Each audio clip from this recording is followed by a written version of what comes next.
Hello there, ladies and gentlemen. I am Dave LeClaire, and this is the Technophilia Gaming Podcast. We are without one Mr. James Bruce today, but that's okay because nobody really ever liked him anyway. But I am joined by the man, the myth, the legend, Rob Wiesahan. What's up, Rob? Hey, Dave. Doing good, man. I heard that you have been playing a video game. Actually, I've seen it myself with my own eyes. I've seen you play this video. A delicious dish of race driving and MMORPG fusion known as The Crew, perhaps? Yeah, I've seen that that you have been playing it, and you seem to like it quite a bit. Yeah, so far so good. So I dropped into it when it went live at 11 p.m. U.S. Central yesterday when the U.S. servers came up. I've got about 4.5 hours-ish under my belt. And my 4.5 hours-ish review is by this video game. So far, so good, I guess is what I would say. Obviously, I can't tell you how the end game is yet. I can't tell you how, the later specs are. I literally just got dirt spec for my cars minutes ago. But I'm having a lot of fun with it. It is definitely as much MMORPG as it is driving game. And not in the sense that you get out and fight mobs or anything like that, but in the sense that a lot of the game is about winning events and getting new parts for your car and leveling up, as it were. But I'm really enjoying it so far. So you're saying they didn't Ubisoft? They did not pull an Ubisoft. No, they. After the terrible trust issue that was Assassin's Creed Unity. There was certainly plenty of reason to be real cautious about this. But the Crew is launched, and I've had, in my 4.5 hours of play, I've had a grand total of 2 technical difficulties, and both of them happened within the first 20 minutes of play, and I haven't had a problem since. So I had one soft lock on the loading screen where I just had to quit out and restart, and then I had one disconnect that made me have to retry a race that I had just finished. But other than that, it's been smooth as silk. They have not botched the online game launch, so that's really cool because you see way too many of them. You have your Diablos, you have your SimCities, all these games that just screw the pooch on this online stuff. So it is real nice to see this functioning as intended.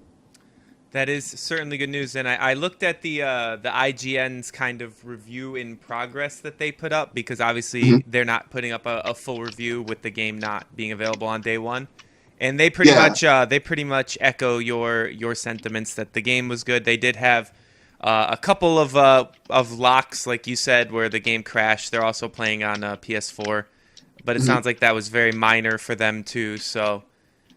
Yeah, it sounds like Ubisoft they did a good job here, which makes me quite happy because everybody wants games to be good. No one ever roots for a game to be bad.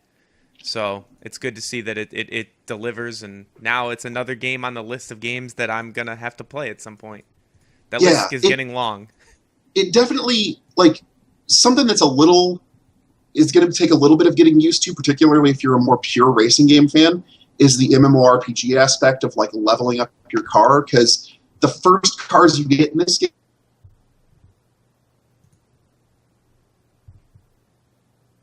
are kind of lousy. you have more speed than you can really handle with your handling. So you actually have to drive. Like, I found myself doing a lot of the first races in the game at about 60 to 80 miles per hour just so that I could corner effectively, because the handling is like a greased cat on Teflon. Like, you just can't keep a handle on this vehicle. But if you slow yourself down and watch all the other, AI cars, they're going pretty slow too. They're as hampered as you are with their early game cars. And once you start leveling up, like the feel of the car that I am driving now, it's the same car I started with, but just with new parts. But the car feels much more effective after 4 hours of play, after leveling up, getting new parts, than it did at the beginning. So it's definitely something where, in like a fighting type MMORPG where you're like killing enemies, the fact that your level is low just changes the numbers that pop out of things when you hit them. But here, your actual ability to make the vehicle do what you want is hampered when your car is low level. But I encourage you to stick it out. Anyone who picks it up, remember, just drive a little slower. Don't try to pedal to the metal it. Corner with finesse. Don't just like brute force it. And you'll get through those early races fine, and you'll start racking up the new equipment. So would you say that the physics are more Forza-like or more Need for Speed-like? I have not played Forza. Gran Turismo. Have you played that? Gran Turismo? Yeah. I would kind of say between. Like, it is by no stretch of the imagination any kind of quote-unquote driving simulator. But, Need for Speed, you go out the gate with these high-powered supercars, and you've got an experience that's much more immediate gratification. That's not the case here. It's very much, you got to kind of get it off the ground and get started. But yeah, as my car has gotten more potent, it has started leaning more in that Need for Speed direction. I have started to feel the ability to go more recklessly through stuff and drive like an action hero. So I would say it kind of starts in the middle between the two and drifts more toward the heroic, arcadey, Need for Speed style action as you play. So this, if you're the kind of player who likes, if you're like the cargasm guy that worships the Forza and Gran Turismo, then this may not be your ideal game. It may not be as good of a fit for you. Yeah, it's very much a game about progression, about leveling up to get access to new parts and new cars and new specs for those cars. There's even, to a degree, there's even character classes: street, dirt, performance, circuit, and raid. And you will switch between those classes. The cars you get can be of many of those different classes. And so if you want to take your little sporty Nissan Japanese car into a dirt event, you want to go to the New York tuning shop and put on your dirt kit. But once you do, the car will be more effective for off-roading and things like that. So you can switch the classes on the cars. Some cars have all 5 specs available to them. Some of them don't. I don't know if that's the stuff that's going to get patched in later to be an incentive to keep playing longer. If that is what it's going to be, that's kind of dumb of them, because it just seems like they're withholding features at that point. But by no means is that gripe so big that it's souring my game experience. You won't just be driving your first car for a really long time. It'll be the first car you own for a long time. But many of the missions let you drive other vehicles as like, hey man, we got you this dirt car for this mission. Go and tear up this canyon run. So they let you try out other cars as part of missions that you don't get to keep. And you can kind of get an idea of how the later game cars handle, because they give you stuff with a lot more power and handling to try out. So is there like end game race raids or something in this? Like, the end game is PvP. Okay. So the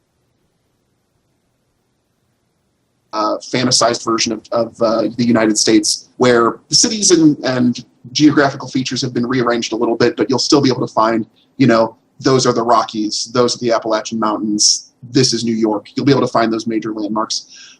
There's about a dozen cities or so rendered in great detail, and then everything else is kind of glossed over. But the end game, so the U.S. map is divided into 5 different regions: West Coast Mountain States, Midwest, the South, and the East Coast. And each of those has a team from the street racing gang you're on.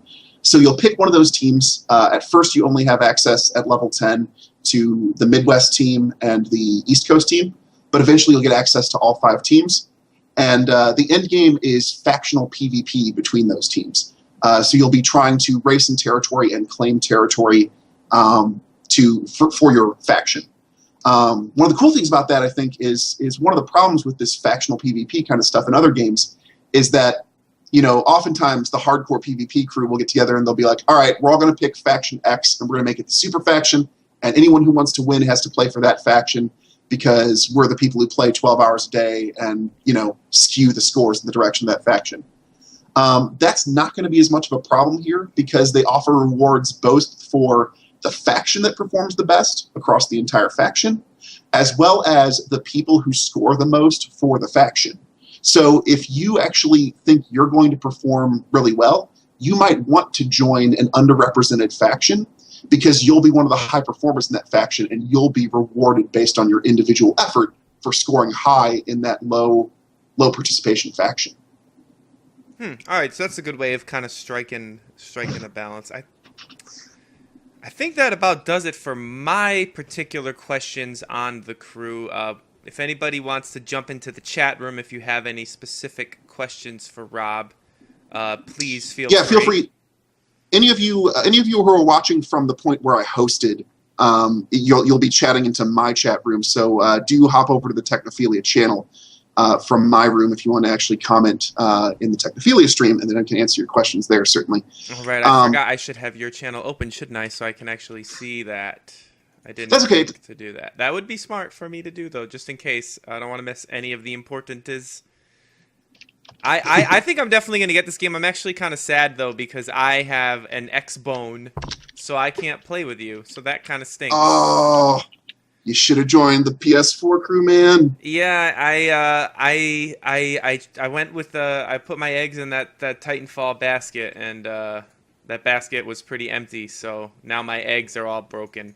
Oh, bummer. But Jess is thinking about getting a PS4 for Christmas, so if she does, then we will at least have one in the house, and I can play hers when I want to. Nice. Yeah, like I said, I'm only about 4.5 hours in, but I recommend it. There's tons of variety. You're doing the whole Ubisoft open world thing where you can, you drive to a satellite dish, and it's like, oh, the camera zooms out, and it adds all the events to the map in the general vicinity. So there's tons of that stuff around. There's everything from tiny investment, 30-second challenges to, the last race that I was in the middle of and actually had to pause before I hopped over here for the podcast. I am 7 minutes into that race, and I am at checkpoint 6 out of 64. So there are beastly huge races if you want to marathon stuff, which is a really good thing. I love that they have both the short races for the short investment, and they have the marathon stuff that really takes advantage of the huge map they've provided. So I think they've just done it all right. Like, if this game doesn't review well, I don't know what these reviewers are smoking, because it's a really solid game. I'm having a lot of fun with it. Now, would you say? Well, first, let me ask Scudderman's question. He says, how are the microtransactions? Is it similar to Drive Club? I didn't play Drive Club. They have not, as far as I know, they still haven't figured out that PS Plus edition because the Drive Club servers are so hot. They have not figured out the PS Plus. It's still no freebie. Yeah, so I was so stoked about playing the crew that I decided not to buy Drive Club. So I can't comment on Drive Club as far as its comparison to this. As far as microtransactions are concerned, you never have to do any of the microtransactions. So what the microtransaction currency is a shortcut if you don't want to grind for cash by doing races. I will say that the amount of money you get from just racing in this game is rather low relative to the time you put in. So it is going to be a bit of a grind to get stuff, but the racing experience is generally fun. So I don't think you're going to feel, bored doing it. There's a lot of things to do. But yeah, the microtransaction currency is a shortcut currency. Anything you can buy with it, you can also buy with the in-game currency. I am sitting on, so after 4 hours of play, 4.5 hours of play or so, I started out with 50,000 credits. I paid like 25,000 of that for my first car. So I've gone from 25,000 to about 55,000, somewhere along the lines of that in about 4.5 hours. and the cars are priced anywhere from 25,000 to like 250,000. So that kind of gives you an idea of the time investment you're going to need to get some of those more expensive cars. You know, at every one of the car dealerships does have some low-end cars that hit that 25,000 credit mark. But then, you know, if you really want the epic cars, you're gonna be playing for a while. And hopefully the social features of that really hold out and make it fun. I've certainly had a little bit of fun last night doing the quick co-op option, where when you play a mission, you can choose play solo or quick co-op. And when you do that, it shoots out an invite to anyone in your general vicinity. And if they choose to play with you on your mission, not only can anyone, you know, if any of you in the party complete the mission, it counts as completion for the hosting player. But also, there's a bonus to, I believe, experience and cash. I know it's a bonus to experience. I think it's a bonus to cash as well. So if you're ever having trouble with a mission, don't be afraid to hit that quick co-op button and see if anyone wants to do it with you. There's a very early mission called Just a Little Nudge, I think. And it's a mission where you have to crash a car and you're like driving on beach dunes in a dirt car. It is super frustrating to do by yourself, but if you have a second player with you, you can kind of fence this guy in and knock him out. And I've gotten several invites for Just a Little Nudge over the time I've been playing, because I think people are getting frustrated with that particular mission early and wanting to bring along some company. All right, so it definitely has that good multiplayer aspect going on then, and it's easy to jump into. So that I'm gonna have to get this game. I'm sad about it because I didn't want to get it. You know, I didn't want to. I wanted to hate Ubisoft. Well, it's more so that I want to make sure I set aside the proper amount of time for Dragon Age, and I don't want anything else to get up in there. But there's just, you know, it's too many games, but it's a good problem to have. Too many games is certainly better than not enough games. Right. All right, guys, so I have a copy of Retro City Rampage DX, the new one, on Steam, and I was going to give it away a few weeks ago, and it didn't happen. We didn't give it away. Something got screwed up. We didn't have enough people. No one wanted it that was here. So we're going to give it away this week. So here's what I want you to do. I want you, if you want the code, I want you to tweet a link to this Twitch channel and @reply the Technophilia so that I see it. And I will pick a random tweet that happens. I will give that copy of the game to you. So tweet a link to the Twitch channel, telling your friends to watch it. Mention @the Technophilia, which is our Twitter handle, and then you will be randomly chosen to get a Steam code for Retro City Rampage DX, because that's just the kind of generous soul that I am. Nice. Yes, that's how I roll. So, did you pick up anything at the recent Steam sale, Dave? I picked up one game in the Steam sale, and it was such a good deal that I just couldn't pass it up, and that was Octodad. Deadliest. Oh, nice. It was $3 and change, and I had played the game once at my stepbrother's house. I played through one of the shorts, the free DLCs they added, where you play as the dad on the first date with the mom, whose name I can't remember. So I knew the game was fun, so I scooped it up and I played through probably maybe half of the main campaign, and it's still a lot of fun. Although I remember seeing people say that when you got later in the game, the just kind of like, hey, I'm casually going around doing whatever turns a little more intense. Mm-hmm. So I don't know if I'm going to like that. We shall see, I suppose. But otherwise, I got to say, I quite like it. I think it's a lot of fun. I grabbed Sleeping Dogs Definitive Edition. I saw it drop down as low as $10, and I said, "Man, I'll take a graphics upgrade and DLC for $10." It looks really pretty. Like I'm really stoked about the graphics improvements. You know, I was worried that the improvements would be too much for my graphics card. But it turns out I'm able to run it at a reasonable clip and use the extreme density option, so there's more people and more cars on the road, and it doesn't seem to slow down that much as long as I don't crank shadows up too high. So I grabbed that, and what else did I grab? I got one other game. Oh, I got Dawn of Discovery, which is a city building game, a real-time city building game set in like 1404. Those of you listeners from Europe may know it as Anno 1404. I believe that's the one that Dawn of Discovery is. But I saw some reviews on it, and it looked really, really solid. So it might be the substitute. It might be the substitute for the SimCity itch. The real-time city building and trying to work out trade networks and satisfy your citizens and your nobles and all that. So yeah, some good deals. I feel like the Steam sales are not as aggressive as they were in previous years, but that could also be just at a certain point your Steam library gets to a saturation point where you're like, I kind of have all the things I want, and then you're caught up with the state of PC gaming in the last 5 years. Yeah, that definitely is part of it, but I mean, they do have some pretty the Octodad. I checked the tracking thing, and that's the lowest it's ever been. Was $3.74. That's I was like, so there are some deals that they're really going hard on, but yeah, I guess for the most part, it's like you said, you own so many of the games, so you don't even see like the best deals because you already have them. Right. But I just want to say that we've officially hit the big time on Twitch because we have a Kappa face in our chat, and that's how I know you've hit the big time on Twitch when you get now we just need some copy pastas and we'll be fully We've ready gone to mainstream. Go. Yeah, that's how you know you've really hit it. And poor Koshi can't watch the show. For those of you who are new, Koshi is like the original Technophilia super fan back when we were me, Justin, and James barely talking about video games, talking about tech news, and I was falling asleep out of boredom because I don't really care about tech news, but I was here for the ride anyway. And unfortunately, his internet is not working well to watch Twitch. So Koshi, we are sorry.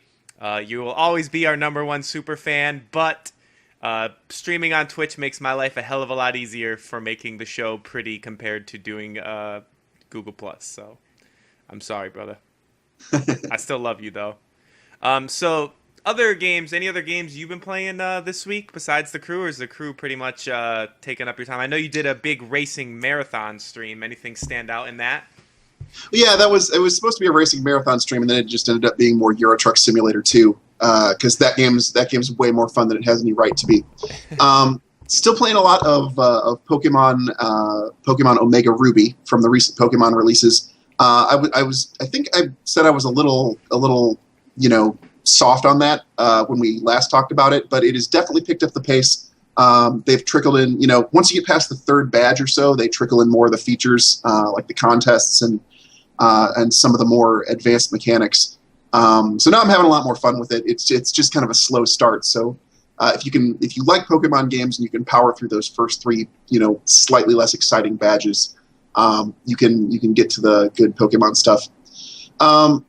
And other than that, I'm looking at my Steam library because I feel like I've played something in my favorites recently. I saw you play like 5 minutes of Need for Speed.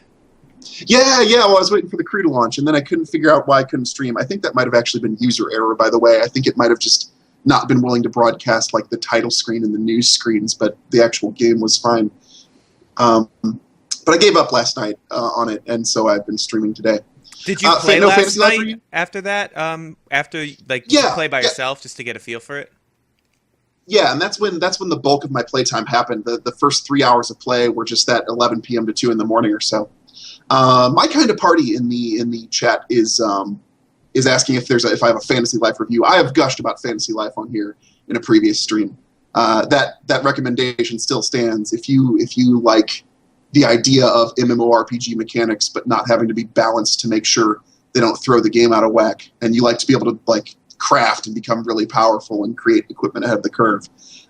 Fantasy Life is a real solid action RPG, kind of kidsy in its presentation, but still, the mechanics are amazing. So don't get too bogged down in the story. Hold X and skip it if you have to get to the really cool open world adventuring stuff. And there's going to be a post going up on Make Use of soon from you that in 2 days. In 2 days, yeah. That where the hell is it? I'm looking at the scheduled post page.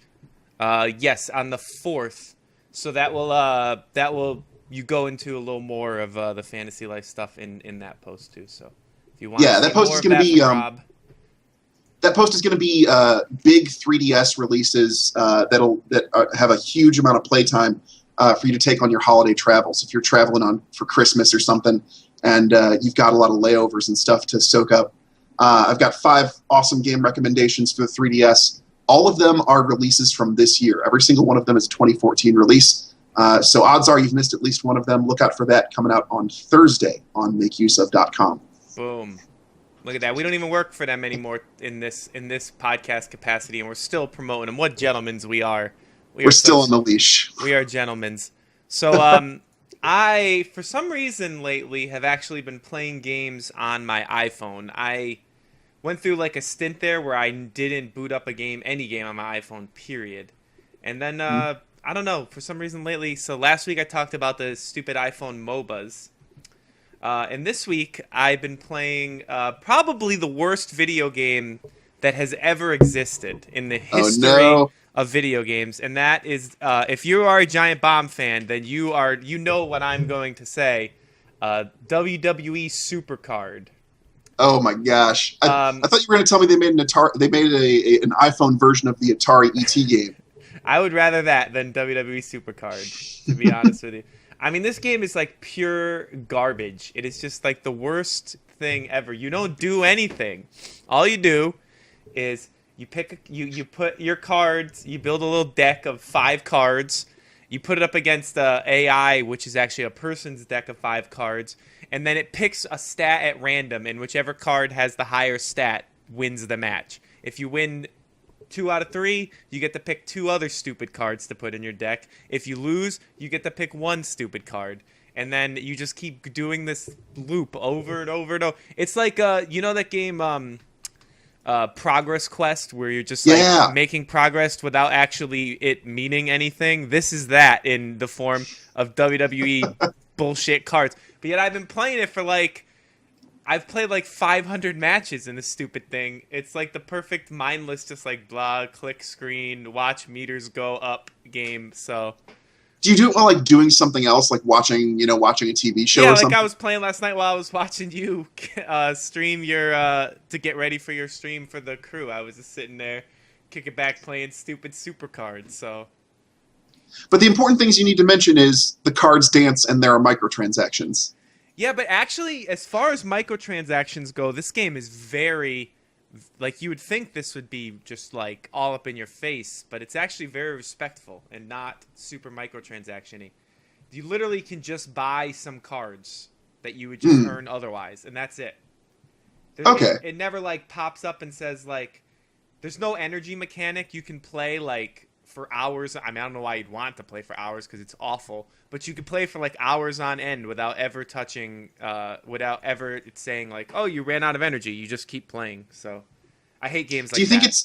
Do you think they're using it instead of as a direct profit tool through microtransactions? Do you think they're using it more to just keep your mind on the WWE between wrestling events? I feel like that's probably was their intended purpose, but like I'm playing it. I have a cousin who plays it, and I know a couple other people who play it, and none of them ever watch wrestling. Okay. So it's the gateway drug.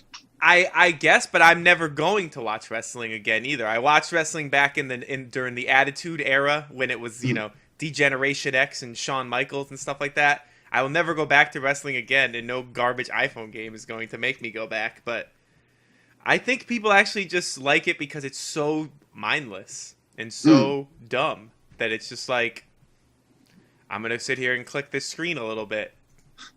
This is my little sense of accomplishment in my pocket that I can get my dopamine hit anytime I want, feel like I've accomplished something. Yeah, pretty much. That seems to be the case. And then, so the other iPhone game I've been playing that doesn't suck, is actually fantastic, is another one that's kind of making the word of mouth round, is Crossy Road. That game is awesome. So if you don't know what Crossy Road is, it is basically Endless Frogger is the best way to describe it. So you take your Endless Runners, the genre that is, probably overly popular. Yeah, more popular than it necessarily deserves to be. And you take that and you make it Frogger with all kinds of cutesy little characters that you can unlock, and that you basically then have Crossy Road. So I'm gonna put it up on the stream right now so you can see some gameplay of what it looks like. This guy's using a cat. It sounds like they definitely like thought about it and had the foresight to give it more content than just like play for high scores compared to your friends. So there's unlocked characters. Are there any other kinds of unlocks?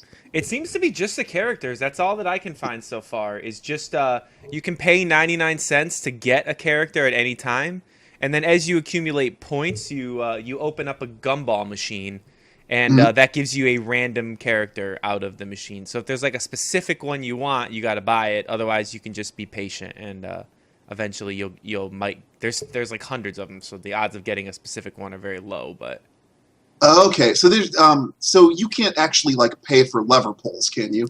That's a good question. Because that's what in Japan they call it gachapon mechanics. The idea that you pay for credits to put into like a random generator and crank stuff out, and it's actually one of the monetization tactics that's getting a little more scrutiny because people are getting so addicted to like it's what Puzzle and Dragons runs on, that you can pay for pulls on the little like toy capsule shooter machine that might spit out a creature that you need. So let me see, man. They don't make it easy to get to their microtransactions here. I'm trying to give you microtransactions so you can watch like video ads, and that gives you money that you can get to use on pulls. Interesting. It looks like it's just to buy. You just buy the people specifically that you want. But yeah, if you haven't, I assume this is probably on Android too. It is absolutely fantastic. It's one of my favorite iPhone games I've played in a long, long time.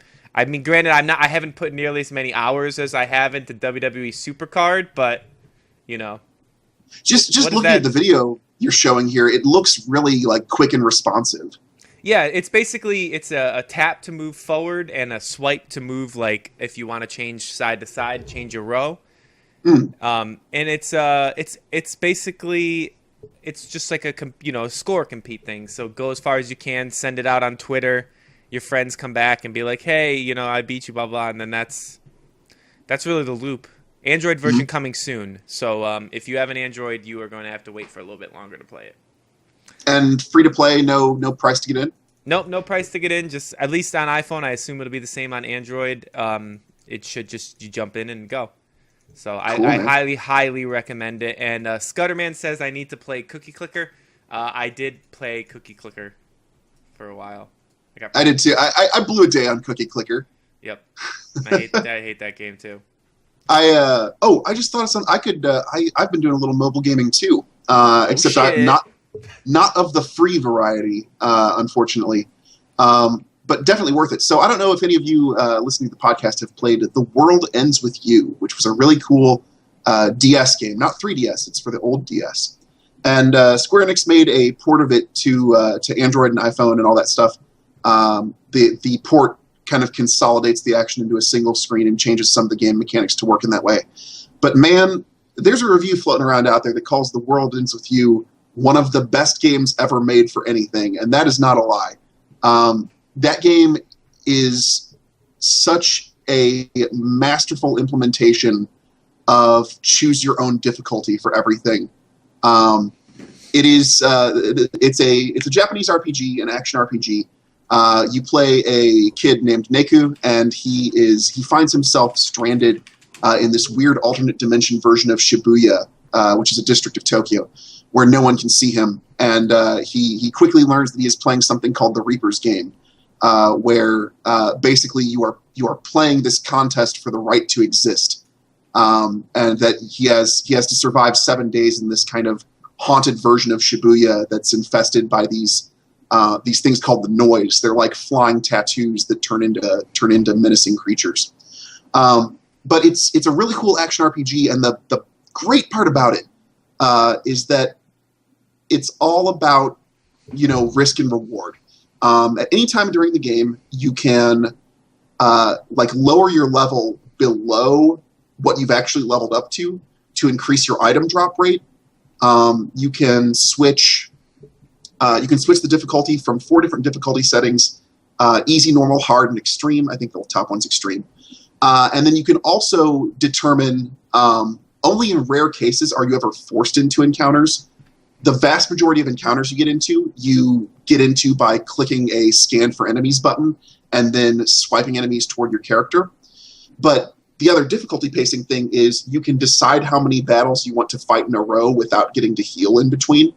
So between those 3 mechanics, the ability to lower your level, the ability to toggle the difficulty, and the ability to decide how many enemies you fight in a row, you have this really high amount of control over how hard you want the game to be. And the harder you make your life, the better the drops are. I mean, there are certain items in the game that have like a 0.1% chance to drop. But if you've leveled up to like level 99, it's a level 50 enemy, you can drop your level back down to 50 and get a 50-fold multiplier on that 0.1% chance. And suddenly it's not nearly as crazy. And then moving the actual difficulty up and down from like easy toward harder changes which items drop from the enemies.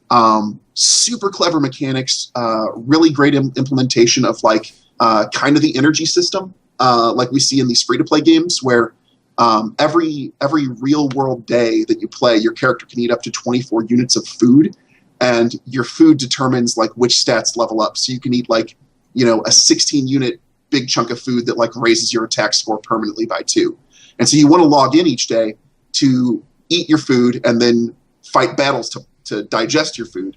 And when you do, you get these permanent stat boosts that stick around forever. The game's amazing. It's like $16 or $18, but keep in mind it was a full-fledged DS game that originally sold for like 30 to 40. So make sure your device can play it. Definitely first, make sure you beat the system specs. But the game is real fun, and there's tons to do in it. And then after you beat the game, there's lots of end game stuff to do if you want to try to collect all the pins and stuff. There are social elements to it. You actually won't be able to get every single item in the game unless you know at least one other person who plays on your platform. Because some of the pins are the things that let you do different attacks in the game. Some of the pins are only available if you get pin experience from mingle mode, which requires you to interact with another person who has a copy of the game.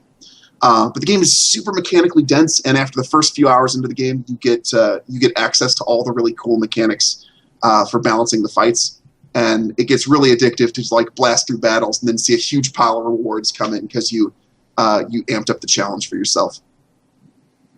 I used to have this game, and now I don't have access to it anymore because I had it through a review copy for an iPhone gaming website that is not in existence anymore, so I can't play it now. I should have left it on my phone, but it's big and it was taking up a lot of memory, and I had to make space, and I deleted it. Now it's gone forever, and I'm not going to spend $20 to play it again. I mean, it is a full-size, many hours action RPG. It is not fully voiced, but it has a lot of little voice samples in it during the cutscenes and stuff. So it's deep, though. It's super deep, and it's got some really cool end-game bosses. If you want to totally like go down the mastery hole for The World Ends With You, there are lots of hidden bosses around the city district that you explore. And those guys are no joke. Like, you will have to come up with really cool combinations of wearing the right gear and bringing the right attacks and having the reflexes to dodge things. It is kind of the best parts of old school Final Fantasy end games made as a modern day setting action RPG with supernatural enemies. So there you go. If you want to actually play a real game on your phone and not WWE Supercard, then you should probably check out The World Ends With You. Yeah, make sure like with Android, this is a bigger concern since there's so many different Android models. But make sure your phone is capable of meeting the requirements for it. But if it does, highly recommended. You will get your money's worth out of that if you like action RPGs. Boom. So I think that with that, it is time to move on to the news of the week, unless you have any other games you played that you want to get to. I think that's everything, yeah, for the most part. All right, cool. So I think the biggest news of the week this week is definitely the Unity DLC stuff. Yeah. Do you want to go over there? Or you want me to? I'll let you go over that since you're the Ubisoft fanboy in the podcast. So I figure I'll leave that to you. So you're saying this to a guy who is like, when an Assassin's Creed game comes out, if Christmas rolls around, it's like, well, I don't want any other video games. I might get an Assassin's Creed title. No, so Unity, yeah. Obviously, we've already talked about the big Unity kerfuffle. Assassin's Creed Unity came out in an extremely broken state where, like, textures would go missing, people would fall through the floor. Basically, for the size of a company that Ubisoft is, I would use the word unforgivable for a $60 product to be that botched. So, Ubisoft has put out a press release now and put out an FAQ that's basically a full cut bait on Unity. They're saying we aren't just taking the season pass off the market until we get things fixed. The season pass is dead. If you whether you paid for the season pass or not, you'll get the 2 pieces of season pass DLC that were almost done, which was another mission pack that is actually set in like the France environment, as well as a special like Assassin's Creed China spin-off of some kind. Those 2 things are almost done, so they're actually going to put those out for everybody. Nobody needs to pay anything. And if you did pay for the season pass, they're going to, instead of refunding you, give you a free Ubisoft game. And these are not trash games. One of your options is The Crew. P.S. highly recommended. They actually made this announcement before The Crew launched. If you paid for the Unity season pass, you've basically paid $20-25 to get a $60 video game. So they have totally cut bait on Unity. They are just putting out what's almost done and going hands off. They want that to be a distant memory as soon as possible. And I think that's, should I say unprecedented, Dave? I would say that's pretty. I mean, I've seen plenty of times where, like, I know EA has done something where they gave away a free game for, like, Battlefield being broken or something like that, but I think they gave you, like, Battlefield 3 because Battlefield 4 was broken. So, like, yeah. To actually give away a game that's not even out yet and a game that came out, like, a week ago in Far Cry 4 or 2 weeks ago, whatever it was, that's pretty good. That's pretty fantastic. It's just I'm pretty astounded at the degree to which they're like, throwing this AAA franchise kind of under the bus. They're like, okay, Unity was botched. We're going to fix it, but we want it out of the press as soon as possible. I mean, I guess if nothing else, that's incentive to buy Assassin's Creed Rogue instead, which, came out to very little fanfare, but was apparently a really solid last-gen Assassin's Creed game. Yeah, I'd say I liked Black Flag quite a bit, so... and Rogue is definitely in that spirit. There's more boating in Rogue, yeah. and I've heard people say that it's really fascinating to play the Assassin's Creed formula from the other side. You're playing an assassin who basically gives up assassinhood to become a Templar, and so instead of diving into hay carts to hide, you're setting fire to hay carts and flushing assassins out.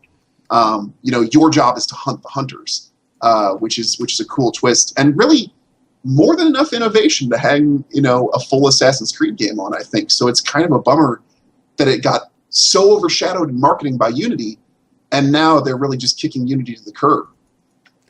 I mean, I almost kind of wish they had gone with Rogue as the the main game, because I liked all the pirate stuff. So yeah, I would have liked to have seen them make the next, make the because Black Flag was kind of a half next gen game. It was not.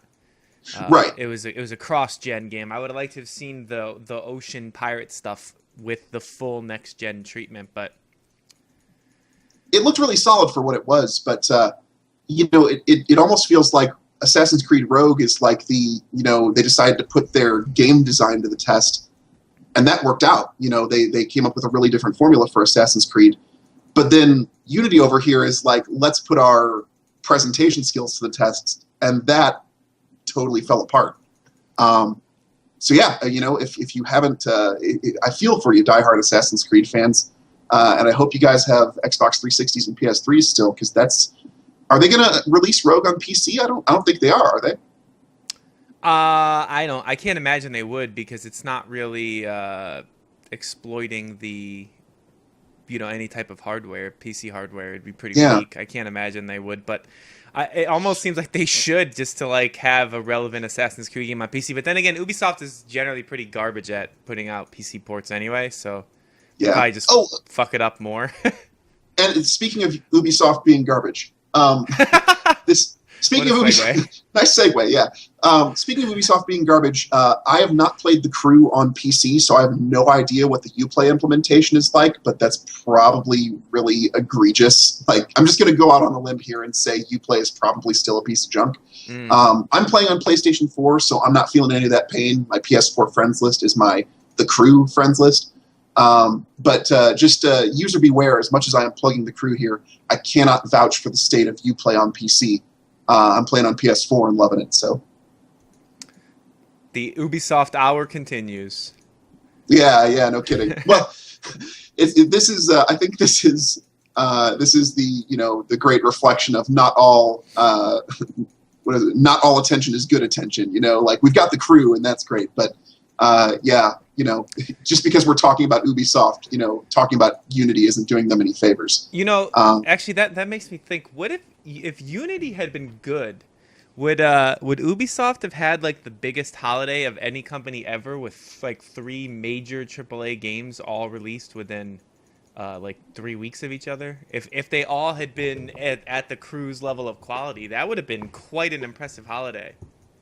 Or even Far Cry, I haven't played Far Cry 4 myself, but I hear that's really solid. I've seen people really psyched about it, dropping C4 on Rhinoceros on, Twitch. So who doesn't love people are having fun with that C4 on game. Rhinoceros?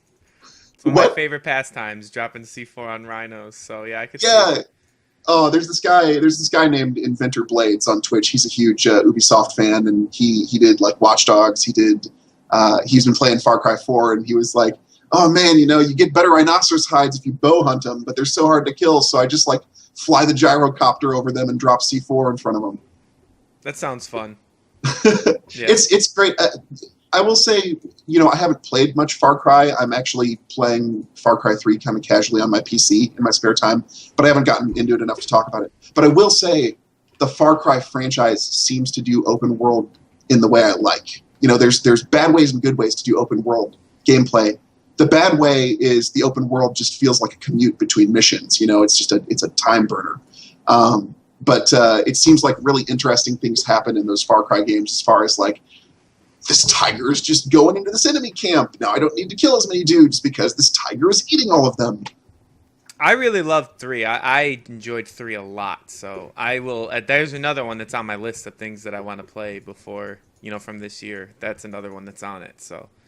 Yeah, Far Cry 4. If those 3 games with Far Cry exactly where it is, The Crew exactly where it is, if AC Unity had been like where Black Flag was last year, that would have been, a solid holiday release schedule. Yeah, but it wasn't, and that's the problem. Is the 2 good games are overshadowed by the garbage. Oh, Dave. Okay, we still name episodes, right? We don't just number them. Yes.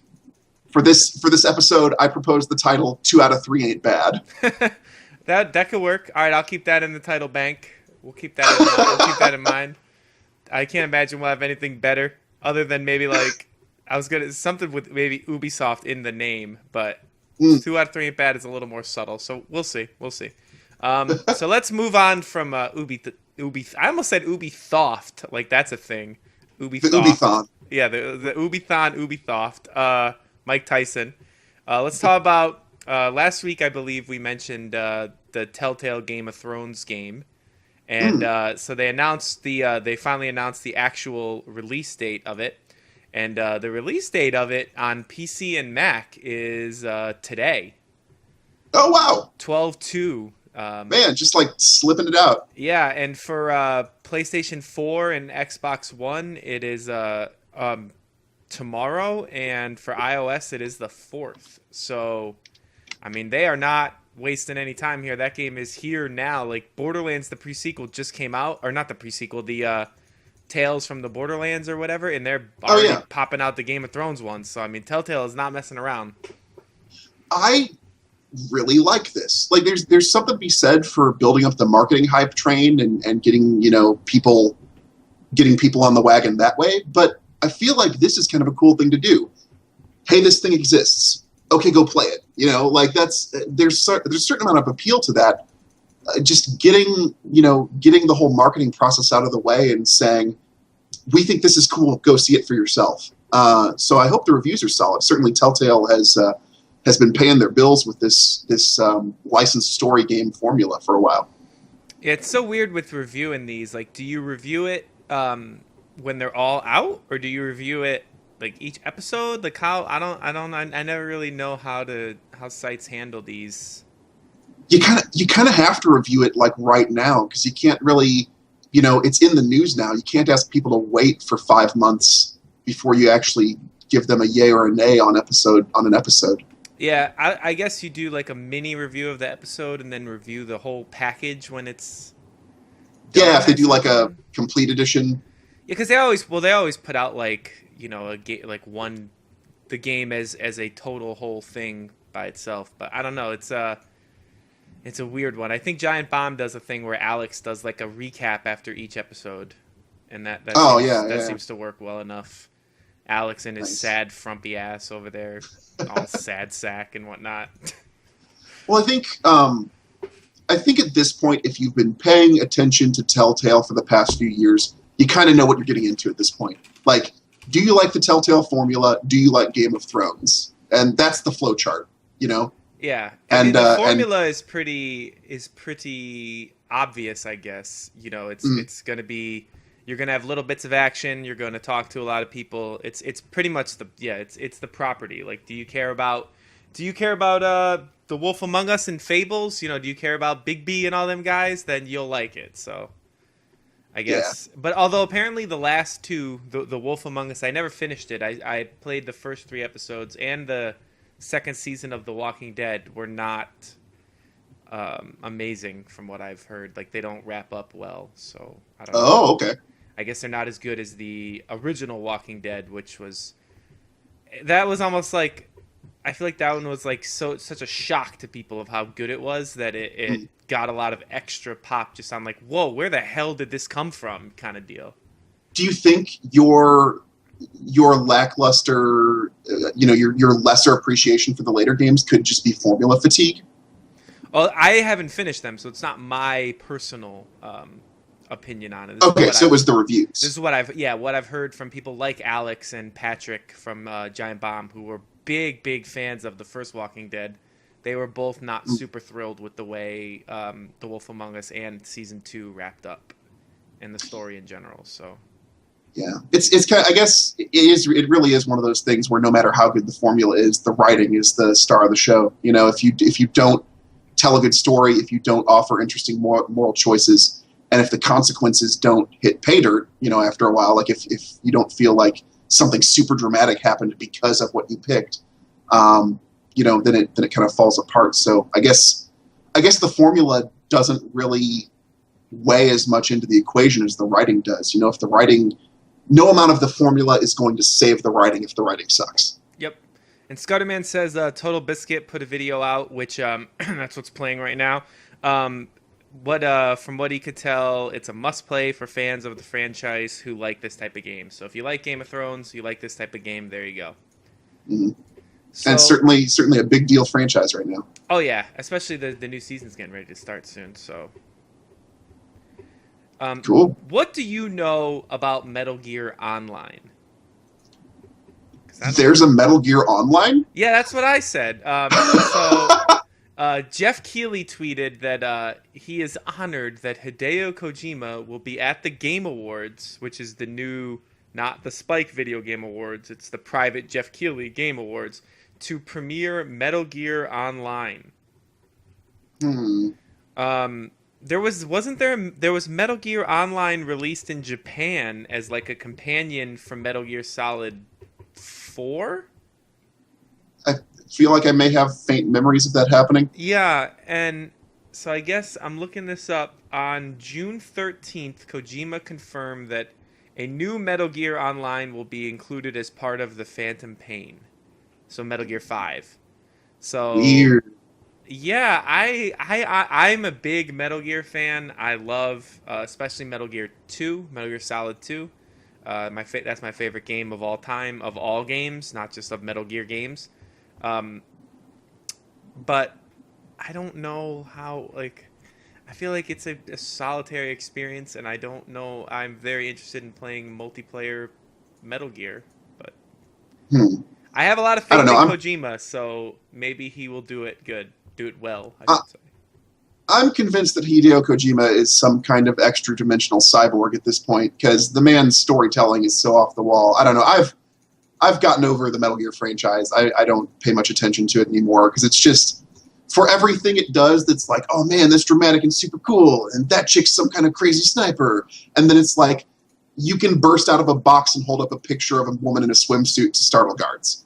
Like it's just so out of left field. It's like he comes from a place and he's read about Earthling storytelling, but he's just trying to imitate it and getting things wrong through his like extra dimensional cyborg lens over here. I feel like I don't that's know. the anime influence coming through in the Metal Gear. Yeah, Is all the crazy bullshit comes from that.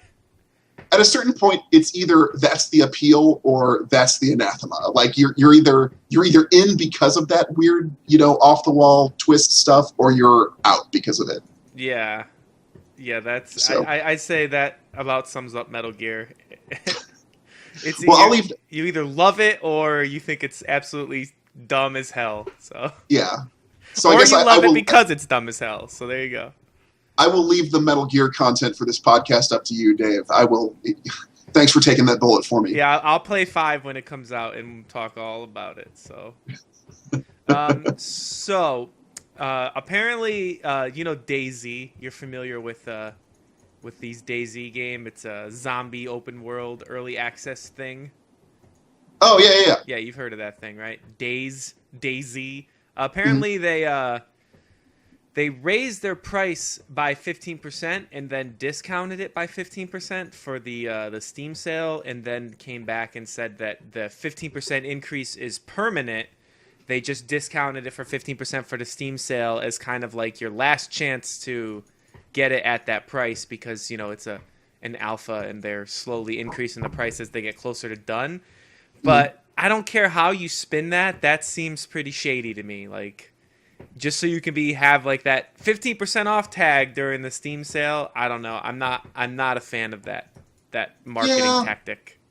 Okay. Yeah, that does seem shady, but at this point, how many people who care about DayZ have not yet purchased DayZ? True. How many people care about DayZ period anymore? Yeah, at a certain point, they're going to have to call that game released, and then we'll know what the total offering is. But I mean, DayZ is phenomenally, well, it was phenomenally popular. I don't know. It still makes for good YouTube and Twitch fodder. But yeah, I don't know. I have a hard time getting hung up on that just because I feel like anyone who's in for the DayZ formula for what it is, the hardcore troll fest simulation, those people already own that game. So, I'm not arguing that it's not shady junk, like you said, but I don't know. I have a hard time getting too upset about it just because that's the state of that game. Fair enough. You know what you can get upset about, though? Freaking Lizard Squad. Oh, I heard about them. Yeah, they're back, apparently. Deepest condolences, Xbox friends. Yeah, so apparently they took down Xbox Live for a while. They just went on their Twitter and said, Xbox Live, #offline, blah, blah, blah. It's all back up and running now at this point, but I just wanted to mention that Lizard Squad is annoying, and I hate them. Oh my gosh. They were funny for a little bit. I will admit that I thought it was kind of funny. Even when they were hacking like WoW when I was trying to play WoW, I still thought it was kind of funny. Just the way that they were doing it was kind of like, I don't know. The way they delivered it was funny. But it's not funny anymore, and now you're just being stupid. And what are you even trying to accomplish? Well, it stopped being funny when they called in a bomb threat to a Sony executive. Right, yes. That also was not... That's when they really... When they really came into the mainstream radar, people started really knowing who they were, but not for the reasons they were hoping for. Yeah. So I don't know. I hope people find and arrest those guys. That's real dumb. Yeah. People who like, it would be one thing if they were like we're mad at Microsoft about something, but it's literally just a for the lulz 4chan thing. Yeah, that's pretty much what it seems like. They're not like they're not not protesting like, anything. Yeah, they're not like sending a message like, man, these corporate internet gaming services are charging $60 a year, and I think it's bullshit. It should be free, like on PC or something, because they're just like picking arbitrary targets for no reason. Like, we're mad at Dota today, so Dota's going down. Oh no, now it's World of Warcraft we're pissed off at. So let's get them. You know, like. I don't know. If you're going to do stuff like this, you should have some type of cause, and then maybe you'd actually get some people behind you instead of people just thinking you're, like, trolly assholes. But yeah. Well, the thing that worries me the most is that this sort of behavior is the slippery slope to more internet supervision by governments. You know, at a certain point, people are going to cry out, save us, big monolithic government, you know, regulate the internet so that this stuff can't happen. Like, these guys are probably paving the road to the exact kind of internet future we don't want, because people are going to get sick of their garbage and they're going to turn to anyone who can help them.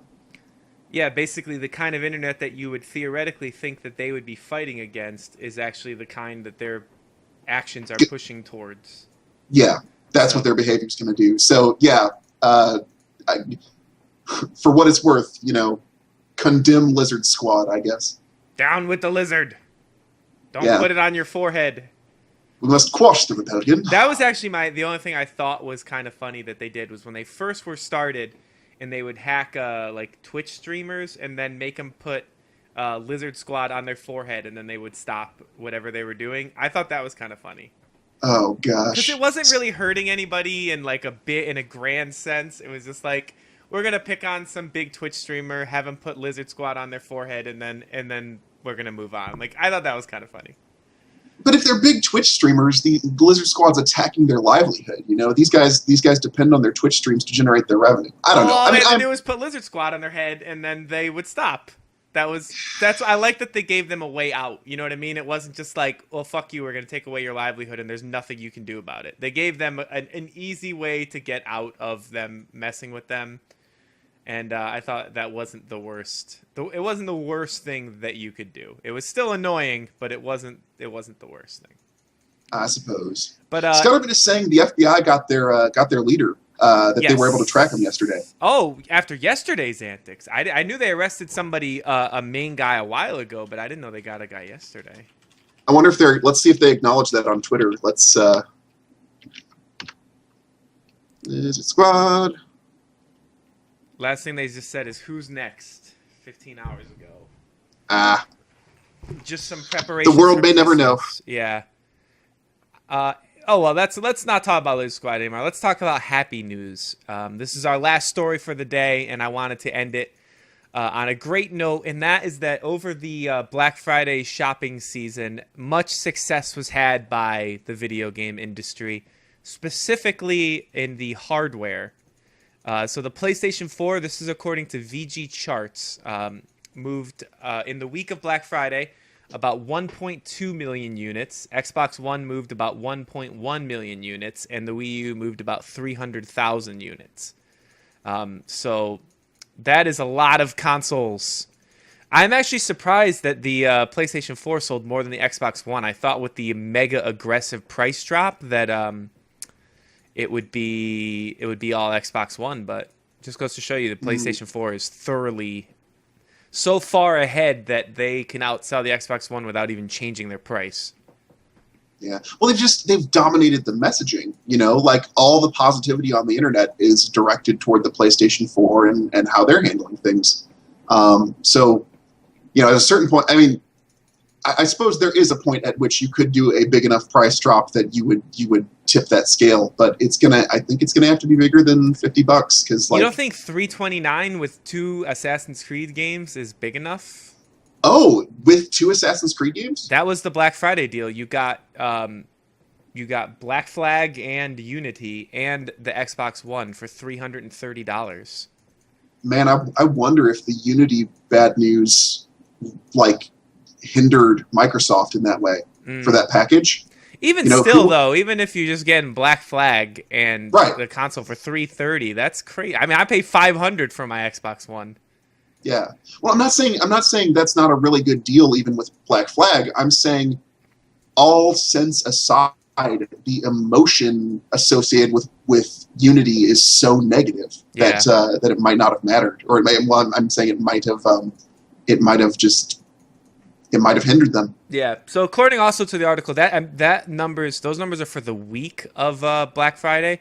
According to the same article, more than half of all the consoles sold on the actual day of Black Friday were Xbox Ones.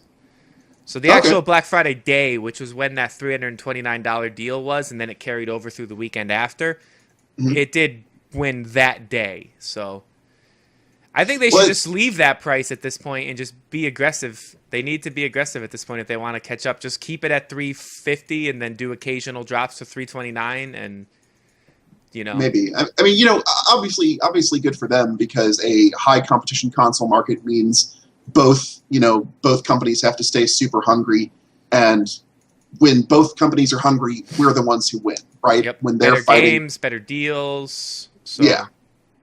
So good on them. You know, I hope, I certainly hope for all the sake of all the Xbox One fans out there that the Xbox One gets a solid foothold and that you guys get some great stuff to play. And My Kind of Party points out that yesterday for the Cyber Monday, the Halo Edition Xbox One was $329. So you could get a broken-ass copy of Master Chief Collection. Another game.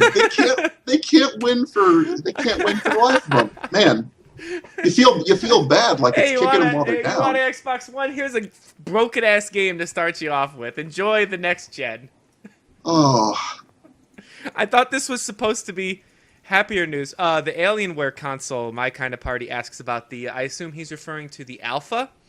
The Alienware Alpha, which is their Steam box. I assume that is what he's referring to. Now I'm going to keep just saying this in a circle until the Twitch chat is until he hears me say this and then can respond. So here I am talking in a circle. La-di-da-di-da. I should mention that I have an Alienware Alpha that will be at my house on, I believe, Wednesday, maybe Thursday. I don't know. I didn't check the Amazon order, but we're reviewing it for Make Use Of. We ordered the lowest spec one because we figured that would be more interesting, because what's the fun of just buying the most expensive one and being like, yeah, it runs stuff good. You know? Mm-hmm. So we went with the lowest spec one to have a more close comparison. Yes, it's the Alpha and it's different versions he's referring to. So, we figured going with the lowest one would be a little more entertaining because, like I said, you're putting it closer into what you get with a console experience. So, I think the key thing, this is probably a bad time to release those kind of boxes, because we're in a transition from big game companies specing things for the PS3 and Xbox 360, and then making their PC adaptations from that, to developers making games for the PS4 and Xbox One and specing their PC versions based on, making their PC versions based on those. So I think we're going to see more attractive PC games and higher end PC games coming, because people are going to want to build one game and have as much of their work, much of their effort, be as transferable as possible. So I think a couple of years down the road, the whole idea of a PC box that you hook up to your TV, about 2 years from now, that'll be a really great idea, because we'll have all kind of turned the corner on having our PCs updated to accommodate the kind of work developers are doing on PS4 and Xbox One. Yeah, definitely. Well, anyway, so getting with the Alpha, I will talk more about that in the coming weeks when I have used it. So, cool, man. There you go. Looking forward to it. And that is going to do it for the podcast this week. Sorry we didn't have James. He had a little bit of the sniffles. Poor little baby. He's a little wuss, but we still love him, so it's fine. So, as always, I've been Dave LeClaire. I was joined today by my good friend, Mr. Rob, who is going to go back to playing the crew soon. So make sure to go check out his channel, Bandana Rob, correct? Which you probably already know that. If you're here watching this, you probably already know that was happening.